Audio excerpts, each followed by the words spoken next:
तितली का संघर्ष। एक बार एक आदमी को अपने गार्डन में टहलते हुए किसी टहनी से लटकता हुआ एक तितली का कोकून दिखाई पड़ा। अब हर रोज़ वो आदमी उसे देखने लगा और एक दिन उसने नोटिस किया कि उस कोकून में एक छोटा सा छेद बन गया है। उस दिन वो वहीं बैठ गया और घंटों उसे देखता रहा।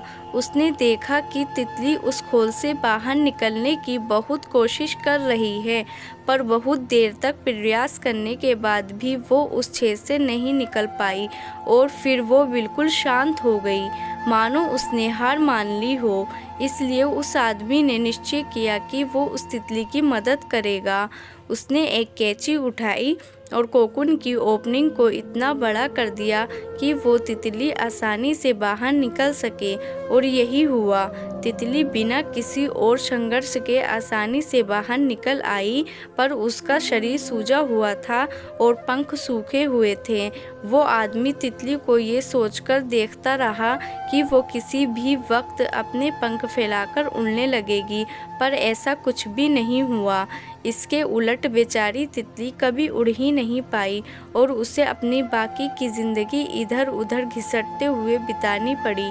वो आदमी अपनी दया और जल्दबाजी में ये नहीं समझ पाया कि दरअसल कोकून में निकलने की प्रक्रिया को प्रकृति ने इतना कठिन इसलिए बनाया है ताकि ऐसा करने से तितली के शरीर में मौजूद तरल उसके पंखों में पहुंच सके और वो छेद से बाहर निकलते ही उड़ सके।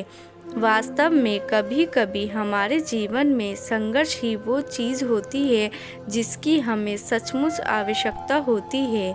यदि हम बिना किसी स्ट्रगल के सब कुछ पाने लगे तो हम भी एक अपंग के समान हो जाएंगे।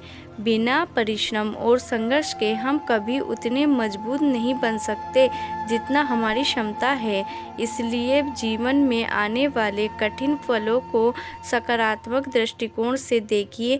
वो आपको कुछ ऐसा सिखा जाएंगे जो आपकी ज़िंदगी की उड़ान को पॉसिबल बना पाएंगे।